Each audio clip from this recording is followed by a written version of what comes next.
AP CM Jagan భయపడుతున్నారా? రాబోయే ఎన్నికల్లో result తనకు అంత అనుకూలంగా వచ్చే పరిస్థితి లేదన్న విషయం ఈపాటికే జగన్ కు అర్థమైందా అంటే అవుననే అంటున్నాయి రాజకీయ వర్గాలు. మాట తప్పను మడమ తిప్పను అని చెప్పే ఇప్పుడు ఎందుకు వెనకడుగు వేస్తున్నారు? అసలేం జరిగింది? ఆయన భయానికి అసలు కారణమేంటి? ఒక్కసారి నిర్ణయం తీసుకున్న తర్వాత దాని గురించి ఎవరు చెప్పినా వెనక్కి తగ్గరు జగన్. ఎందుకంటే ఆయన మెంటాలిటీ మొదటి నుంచి అదే, కాస్త మొండి టైప్.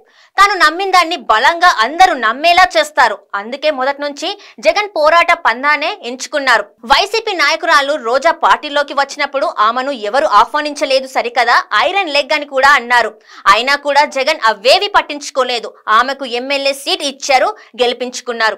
ఇక లక్ష్మీ పార్వతి కూడా అంతే. ఆమె పక్కన ఉంటే కలిసి రాదు అనే ఒక ఫాల్స్ స్టేట్మెంట్ ని కూడా కాదని ఆమెను పార్టీలో చేర్చుకున్నారు. అధికారం వచ్చిన తర్వాత పదవి కూడా ఇచ్చారు. అయితే అదంతా ఒకప్పుడు. ఇప్పుడు జగన్ రూట్ మార్చారు. ఆయన లెక్క తప్పుతుంది. ముందు అనుకున్నట్టుగా పరిస్థితి అంత ఈజీగా లేదనే విషయం ఆయనకి అర్థమైంది. అందుకే లెక్కలు సరిచేసుకునే పనిలో పడ్డారు. దీనికంతటికి కారణం ఆల్రెడీ ప్రకటించిన అభ్యర్థుల్ని మరోసారి మార్చడమే.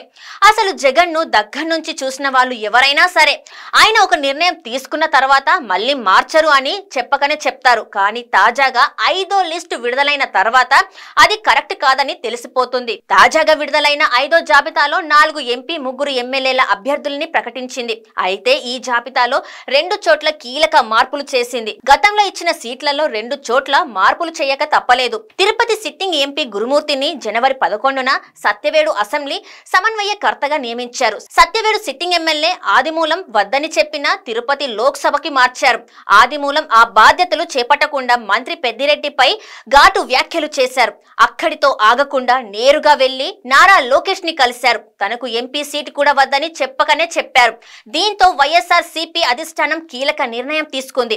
5వ జాబితాలో గురుమూర్తిని మళ్లీ తిరుపతి లోక్సభకే మార్చారు. సత్యవేడులో శాసనసభ మాజీ డిప్యూటీ స్పీకర్ కుతూహలమ్మ సోదరుడి కుమారుడు నూకతోటి రాజేష్ ని నియమించారు. ఆయన పార్టీలో క్రియాశీలకంగా లేకపోయినా ఆదిమూలం ప్రభావం లేకుండా బయటపడేందుకు బాధ్యతలు అప్పగించారు. మరో స్థానంలో కూడా వైఎస్ఆర్సీపీ మార్పులు చేయక తప్పలేదు. అరకు ఎంపీ గొడ్డేటి మాధవిని అరకు అసెంబ్లీ నియోజకవర్గ సమన్వయకర్తగా నియమించారు. అయితే ఆమె స్థానికురాలు కారని అక్కడికి రావద్దంటూ హుకుంపేట జెడ్పీటీసీ సభ్యుడు రేగ మత్స్యలింగం సహా స్థానికులు తీవ్రంగా వ్యతిరేకించారు.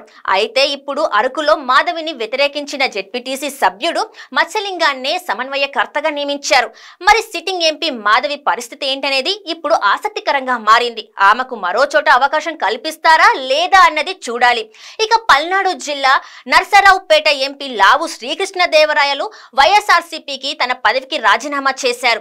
ఈ బాధ్యతల్ని ఎవరికి అప్పగించాలని వైఎస్ఆర్సీపీ పెద్ద కసరత్తే చేసింది. చివరికి అనూహ్యంగా నెల్లూరు నగర ఎమ్మెల్యే అనిల్ కుమార్ యాదవ్ పేరు ప్రకటించారు.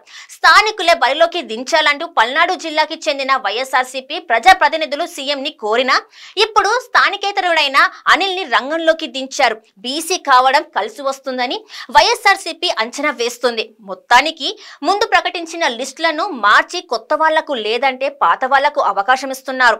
మామూలుగా అయితే జగన్ ఒక్కసారి నిర్ణయం తీసుకుంటే తర్వాత తన నిర్ణయాన్ని వెనక్కి తీసుకోరు. కానీ ఇప్పుడు పరిస్థితి మారిందని స్పష్టంగా అర్థమవుతుంది. ఎందుకంటే ఓవైపు టీడీపీ జనసేన అభ్యర్థుల్ని ఇంకా ప్రకటించలేదు. రాబోయే రోజులలో ఈ పార్టీ నుంచి ఎలాంటి అభ్యర్థులు వస్తారో జగన్ కు తెలియదు. ఒకవేళ టఫ్ క్యాండిడేట్ వస్తే తమ అభ్యర్థి ఓడిపోవడం ఖాయం. అందుకే అభ్యర్థుల్ని మారుస్తున్నారు. రాబోయే రోజులలో ఇంకా చాలా మంది మారే అవకాశాలు లేకపోలేదు. మొత్తానికి జగన్ కు ఎన్నికల వేళ భయం మొదలైందనే రాజకీయ విశ్లేషకులు భావిస్తున్నారు.